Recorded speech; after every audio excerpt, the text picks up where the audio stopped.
today. Welcome back. Lindsay Boach joins us now. Yeah, she's feeling a little buggy coming on. Hey, yeah, we're talking about bugs this morning. Very, very interesting to look at in a little box as opposed to crawling all over your desk or in your house or anything.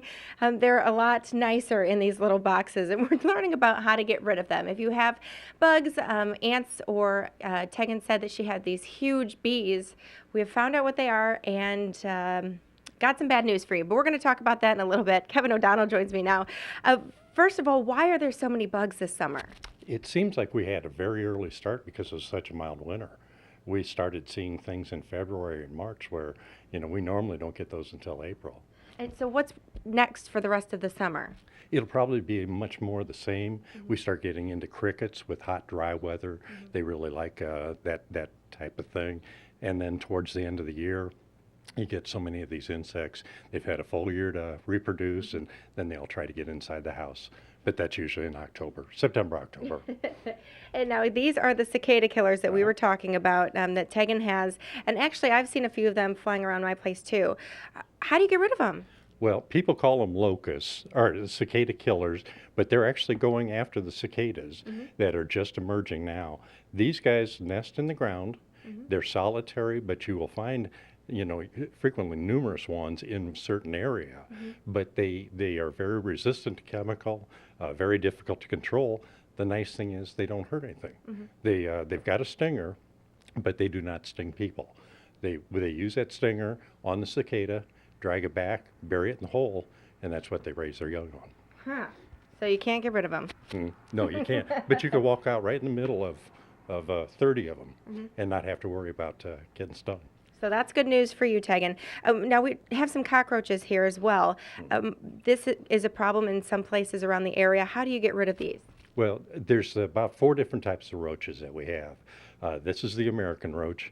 We've got German roaches, water bugs, which is the Oriental roach. Those are the most common ones.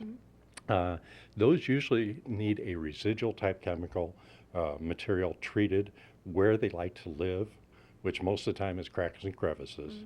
Get the material into that area, make it so that they can't survive there. When does the home remedies, or when do the home remedies become something that you should throw out and call a professional? We've got a retail store here, and we sell basically the same material that we use frequently. So it's a matter of the knowledge and the skill in using it. Okay. More than anything else. And one of those products is this ant killer. So if you have ants, it might not hurt to spray a little bit of this where the trail is, and hopefully you can find where they are coming from and get rid of them.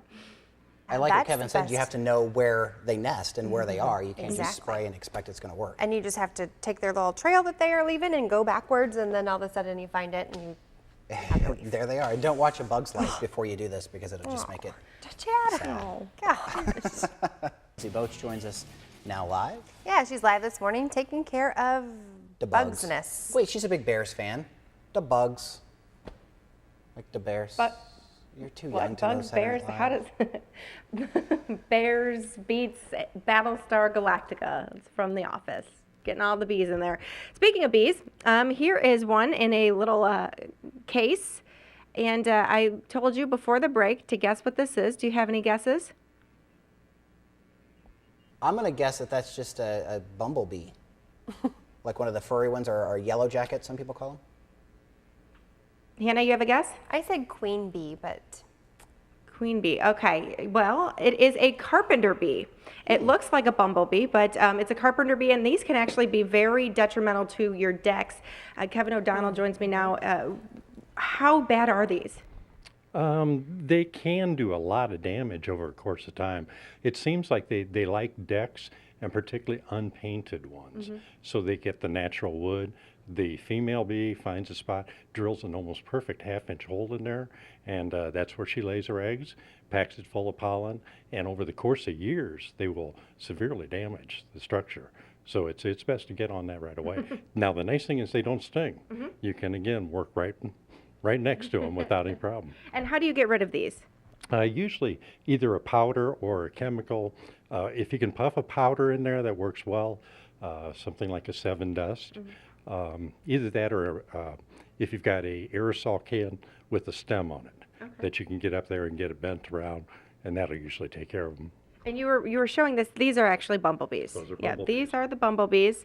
If you want to take a look at those, they look very similar, a little bit hairier, Exactly. and they don't do quite as much damage as the carpenter bees. But they're much more aggressive. Yes. And they do sting. But the difference is the hair. They've got hairy heads and hairy abdomen where your carpenter bee does not. And we have some spiders here as well, some brown recluse spiders, which are thankfully in these little cases as well. And these are not only a pest if you see them around your house, but these can be very dangerous as well. Yes, yeah. We think it's probably a secondary infection. If someone gets bit by one, maybe do some scratching because it's an irritant, and then it causes, quite a damage on the ulceration of the skin. Is there a way to get rid of spiders?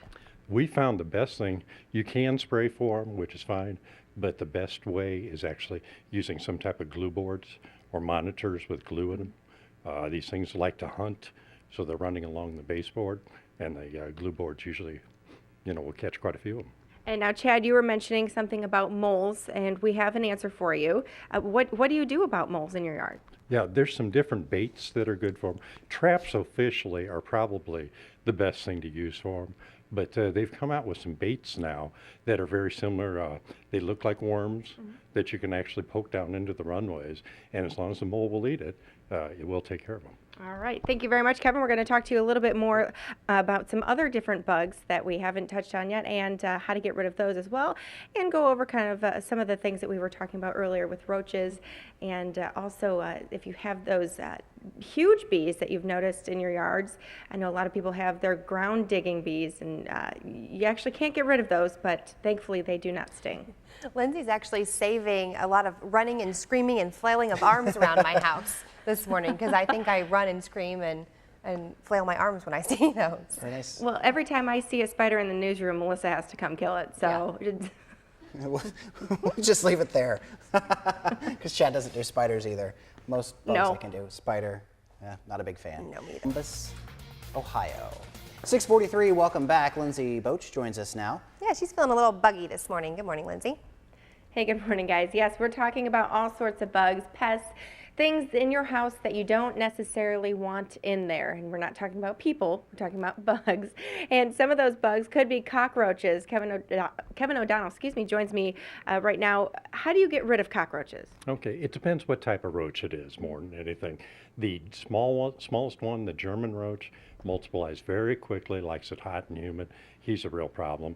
We've got materials that will work for them, but it may be something you need to have a professional take care of. Water bugs are the oriental roach, very common this time of year.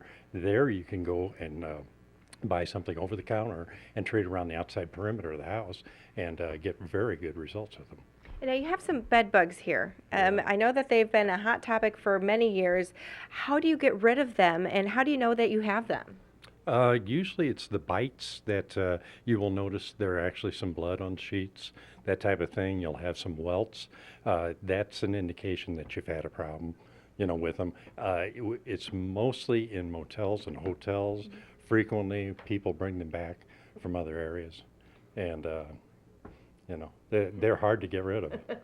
Any tips if people have, if they think they have bed bugs? There are some monitors. It's not a bad idea. Puts them out, make sure what you have, do an inspection of it. We find that there are chemicals that do work against them, but you just have to be very, very thorough. And now in this glass case, we have some bees nests, some wasp nests. How do you get rid of those if you have something this big without getting stung? Okay, without getting stung, then you call us. But homeowners can take care of that. Some of the wasp are susceptible to those spray cans that shoot 20 feet. You can take care of a wasp nest if it's exposed.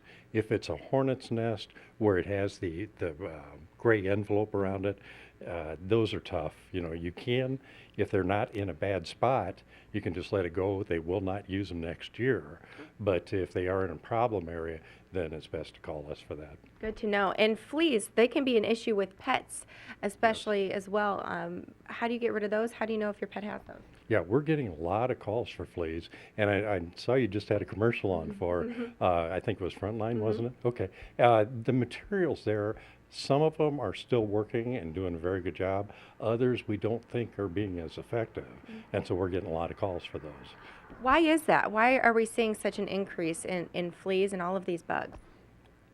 It could be the weather conditions are perfect for it, and that the Midwest is one that we've got different seasons, and so you get anywhere from spring to fall, you've got the perfect breeding conditions for almost all these things. All right, not very good news. The weather's been nice but hot, but definitely means an increase in critters that you necessarily don't want in your house. I don't think I've seen anyone in the studio yet this morning during these segments that hasn't been going. Yeah, you just kind of wiggle a little bit more. Something's itchy.